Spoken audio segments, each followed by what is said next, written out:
Good morning, friends. Today we are going to learn EVS Environmental Study, chapter number 8. Open page number 34. Today's chapter name is From Testing to Digestion. Write today's date and day.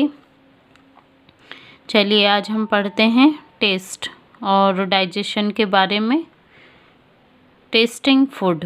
No living thing can survive without food. However, we do not eat just to live. We can also taste food.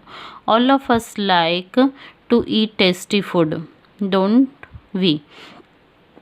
कोई भी जीवित चीज़ जो है बिना खाने के नहीं रह सकती है.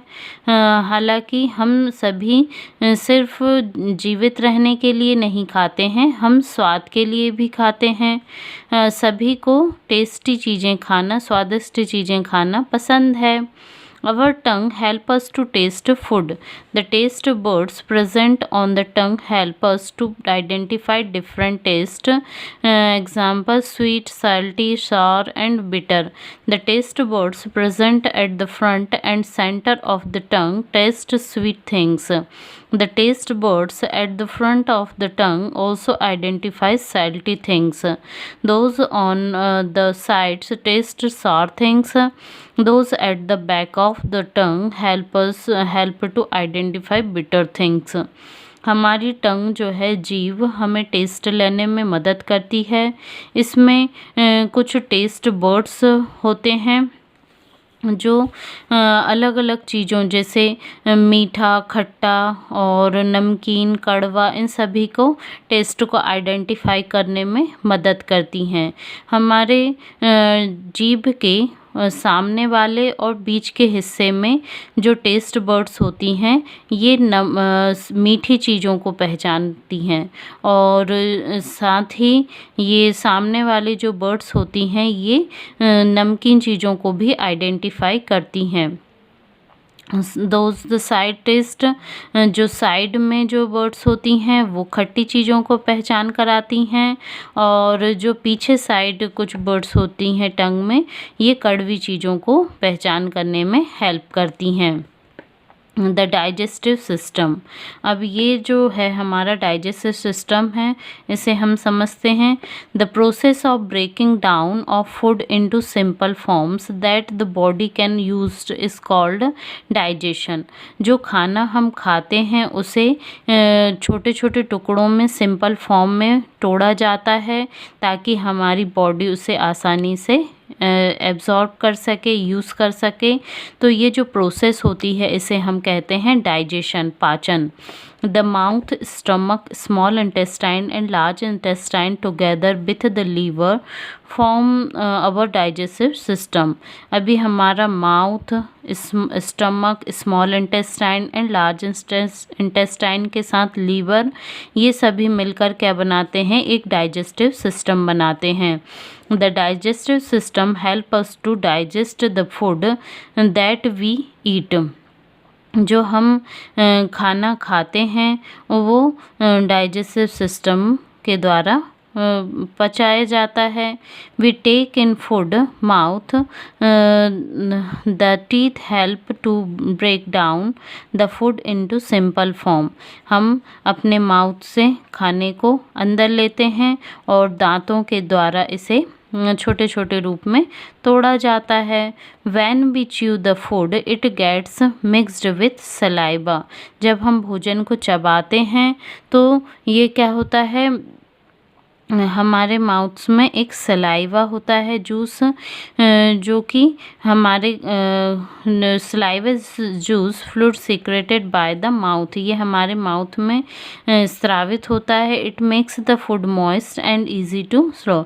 ये हमारे खाने को नम बनाता है, थोड़ा सा सॉफ्ट कर देता है और आसानी से जिससे हम इसे निगल सकें. From the mouth, the food enter the stomach. In the stomach, food mixed with other digestive juice. अभी माउथ के बाद हमारा भोजन जो है कहाँ जाता है, स्टमक में जाता है। और स्टमक में भी इसमें ढेर सारे डाइजेस्टिव जूस जो होते हैं भोजन में मिलते हैं। The food is partially digested here. यहाँ पर भोजन जो होता है वो आंशिक रूप से पचता है।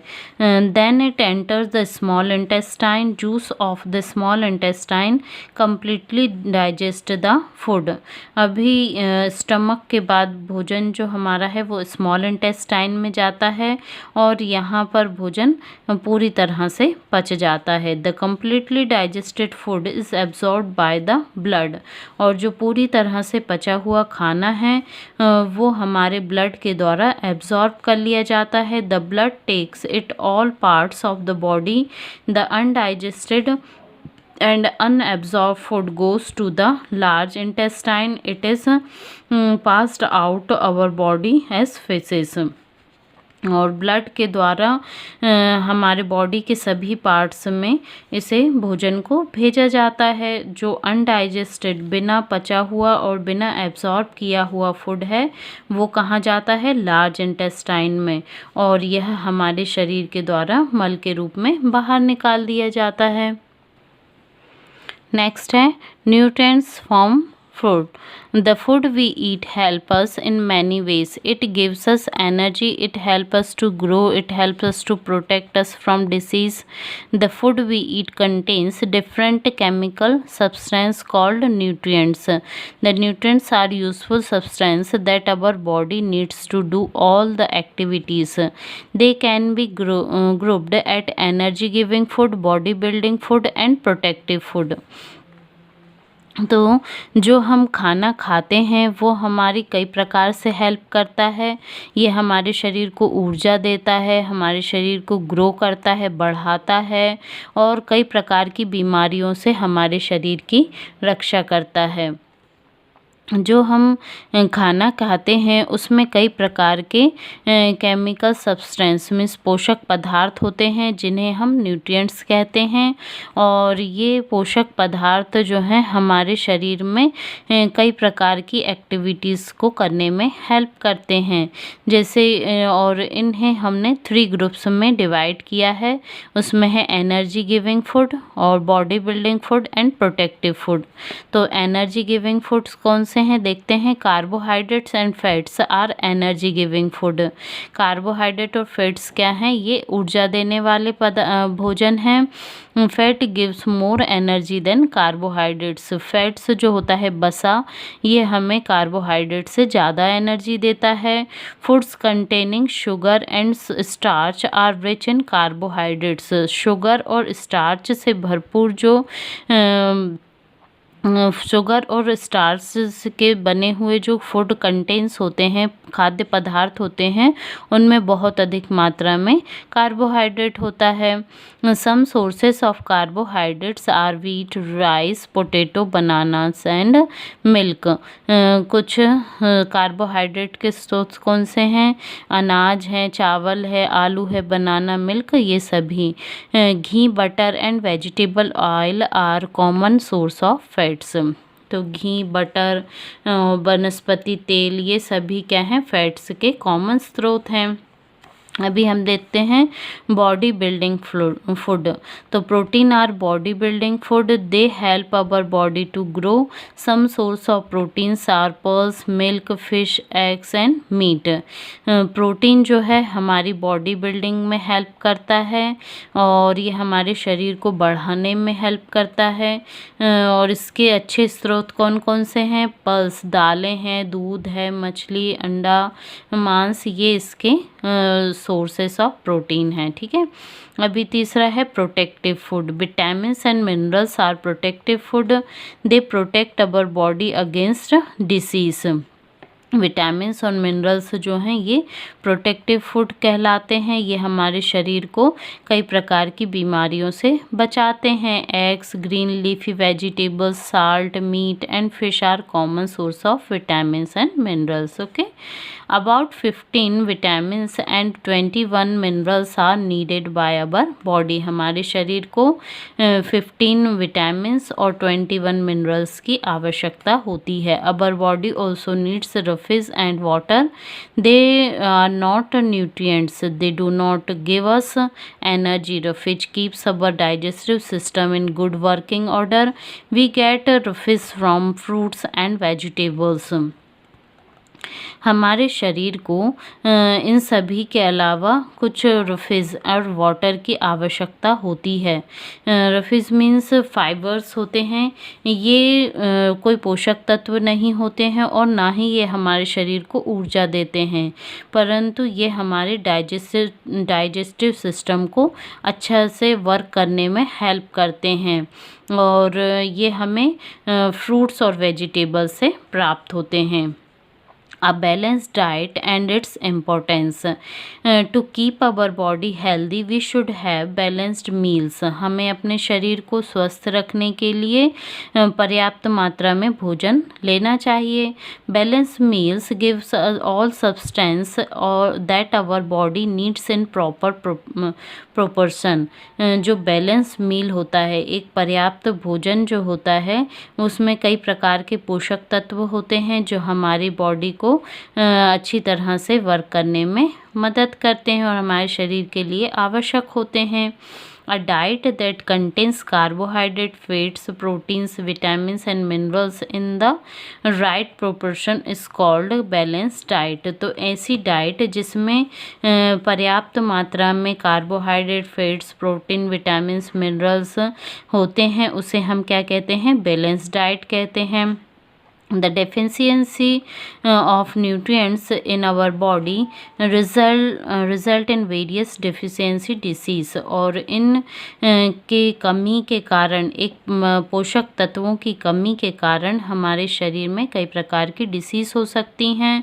The following table shows some disease caused by deficiency of some nutrients along with their sources.